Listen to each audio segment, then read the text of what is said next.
আপনারা কি মাছ মাংস খেতে খেতে একঘেয়েমি বোধ করছেন? তবে আজকের এই রান্নার পর আমি নিশ্চিতভাবে বলতে পারি আপনি মাছ মাংসের কথা ভুলেই যাবেন। আজ আমি আপনাদের দেখাবো কিভাবে মুগ ডাল ও মসুর ডালের অনন্য মেলবন্ধনে তৈরি করা যায় জিভে জল আনা এই পুঁই শাক। অনেকেই শাক রান্না করেন, কিন্তু ডাল দিয়ে রান্নার বিশেষ পদ্ধতিটি যারা একবার খেয়েছেন তারা প্রতিবার এভাবেই খেতে চান। আর সবচেয়ে বড় সিক্রেট হলো রান্নার পর শাকের এই উজ্জ্বল সবুজ রং কিভাবে ঠিক রাখবেন।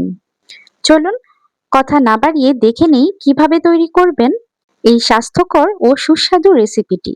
শাক রান্নার পূর্বে আমাদের শাকগুলো কেটে নিতে হবে ভালোভাবে। শাকের পাতার মধ্যে সাদা সাদা আঁশ বা পোকার বাসা থাকে, সেগুলো বেছে নিয়ে এগুলো কেটে নিতে হবে। এরপর থাকে ডাঁটাগুলো।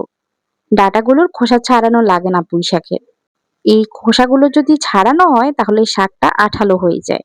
ডাঁটার শক্ত অংশগুলো বাদ দিয়ে নরম অংশগুলো নিয়ে নিতে হবে আর কুচি কুচি করে কেটে নিতে হবে। কুচি করে এজন্যই কাটতে হবে, নয়তো শাকটা বেশি নরম হয়ে যাবে। আর ডাঁটাগুলো যদি মোটা মোটা করে কাটা হয় তাহলে ডাঁটাগুলো শক্ত থেকে যাবে, এতে শাকটা বেশি নরম হয়ে যেতে পারে। শাক বেশি নরম হয়ে গেলে খেতে ভালো লাগে না। আর তাছাড়া শাক একটু ক্রাঞ্চি থাকলে পুষ্টিগুণ ভালো থাকে। অনেক বেশি সিদ্ধ করে ফেললে শাকের পুষ্টিগুণ নষ্ট হয়ে যায়, মৃত খাবার হয়ে যায়। সবগুলো শাকের ডাঁটা আমি এভাবেই কুচি কুচি করে কেটে নিয়েছি। এই সবগুলো শাক আমি রান্না করব না, অর্ধেকটা রান্না করব আর অর্ধেকটা ফ্রিজে রেখে দেব। আমি ধুয়ে রাখবো না, আমি একটা পলিথিনে মুড়িয়ে শুকনো অবস্থায় রেখে দেব। যদি ভেজানো হয় বা এটা ধোয়া হয় তাহলে এটা ডিপ ফ্রিজে রাখতে হবে এয়ারটাইট বক্সে রেখে। সবগুলো ডাটা আমার কাটা হয়ে গেছে, এখন এর থেকে অর্ধেকটা উঠিয়ে নেব আর বাকি অর্ধেকটা ভালো করে ৩-৪ বার করে ধুয়ে নেব।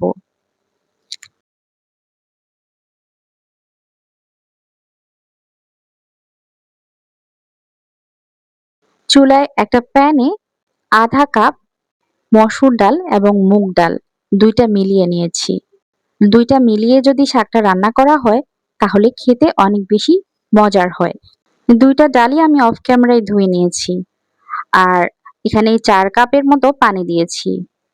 একটা ছোট সাইজের পেঁয়াজ কুচি দিয়েছি আর ১.৫ টেবিল চামচ রসুন বাটা দিয়েছি। এখানে শাক রান্নায় রসুন বাটাটা একটু বেশি দেওয়ার চেষ্টা করবেন। স্বাদমতো লবণ, হলুদের গুঁড়া, মরিচের গুঁড়া, ধনিয়ার গুঁড়া, জিরার গুঁড়া সবকিছু দিয়ে নিয়েছি। দিয়ে ভালো করে মিশিয়ে নিয়েছি। এখন মসলার কাঁচা গন্ধ যাওয়া পর্যন্ত এবং এটা বলক আসা পর্যন্ত অপেক্ষা করছি। বলক চলে এসেছে আর পানিটাও অনেকটাই কমে এসেছে। মসলার কাঁচা গন্ধ এ পর্যায়ে চলে গিয়েছে, তবে ডালটা এখনো সিদ্ধ হয়নি। এটা সিদ্ধ হওয়ার জন্য আমি আরো ৫ মিনিট ঢেকে রান্না করেছি। আর এখন ভালোভাবে ডালটা সিদ্ধ হয়েছে। এখন আমি শাকটা দিয়ে নেব।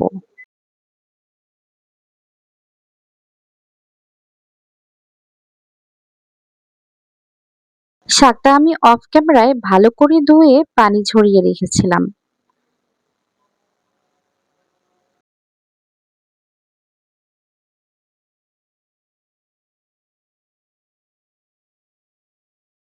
শাকটা দেওয়া হয়ে গেছে।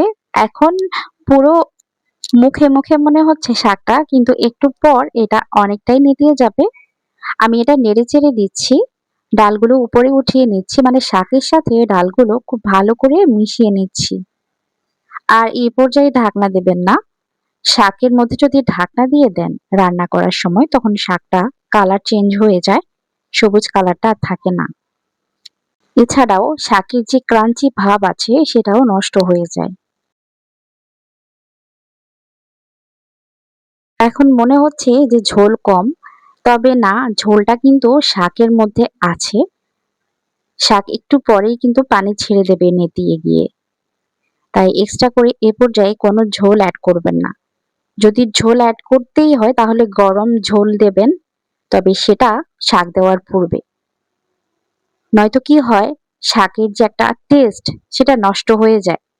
শাক রান্নায় একবারই পানি দেওয়ার চেষ্টা করবেন, বারবার পানি না দিয়ে। এটাই হচ্ছে একটা সিক্রেট টিপস। শাক অনেক বেশি মজা হয় তবে। আরেকটা সিক্রেট টিপস দিচ্ছি, আমি এখানে একটা বোম্বাই মরিচ দিচ্ছি। অল্প দিচ্ছি, এটা অনেক বেশি ঝাল। এই বোম্বাই মরিচ দিলে শাকের টেস্টটা অন্য লেভেলে চলে যায়। দেখতেই পাচ্ছেন শাকটা অনেকটাই নেতিয়ে গেছে আর পানি ছেড়ে দিয়েছে। এটা আরো পানি ছাড়বে। আমি শাকটা তো নরম হয়েই গেছে, ডাঁটাগুলো সিদ্ধ করে নেব। এই যে দেখতে পাচ্ছেন, এ পর্যায়ে শাকটাও সিদ্ধ হয়ে গেছে আর ডাঁটা হয়েছে কিনা সেটা একটু চেক করছি।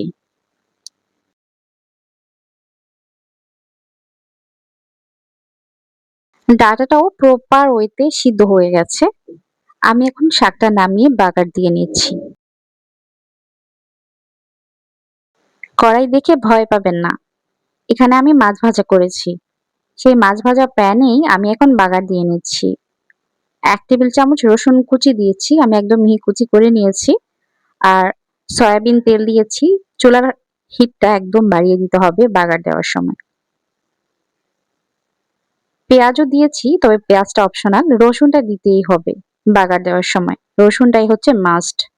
এরকম লাল লাল করে হাই হিটে এগুলোকে একদম লাল লাল করে ভেজে নিতে হবে। এরপর গরম গরম অবস্থায় শাকের মধ্যে দিয়ে দিতে হবে। এই বাগার দেওয়ার কারণেই কিন্তু টেস্টটা দ্বিগুণ হয়ে যায়। আর তেলটা যদি ভালোভাবে গরম করে এভাবে টেম্পারিং করতে পারেন তাহলে শাকের টেস্টটা অনেকাংশেই বেড়ে যায়। আমার কাছে মনে হয় এটা। তেল দেওয়া বা টেম্পারিং করার পর একটু ঢেকে দিতে হয় ১ থেকে ২ মিনিট। এতে করে ফ্লেভারটা শাকের মধ্যে ভালো করে চলে যায়। এটা আমি ভালো করে একটু নাড়িয়ে এরপর ১-২ মিনিট ঢেকে রাখবো। এখন তো ঢেকে দিয়েছি, তবে একটু পর কিন্তু আমি এটা আবার খুলে নিয়েছি। অনেক বেশিক্ষণ ঢেকে রাখলেও কালারটা চেঞ্জ হয়ে যেতে পারে। এই তো আমার শাকের ফাইনাল লুকটা আপনাদের সাথে শেয়ার করছি। এভাবে যদি পুঁই শাকটা রান্না করেন তাহলে আপনার সাধারণ রান্নাটাই হবে অসাধারণ খেতে। একবার এভাবে ট্রাই করার অনুরোধ জানিয়ে আজকের মতো এখানেই বিদায় নিচ্ছি। আবার দেখা হয়ে যাবে ইনশাল্লাহ এরকম কোনো দেশীয় রান্না নিয়ে। আজকে এ পর্যন্তই। আল্লাহ হাফিজ। আসসালামু আলাইকুম।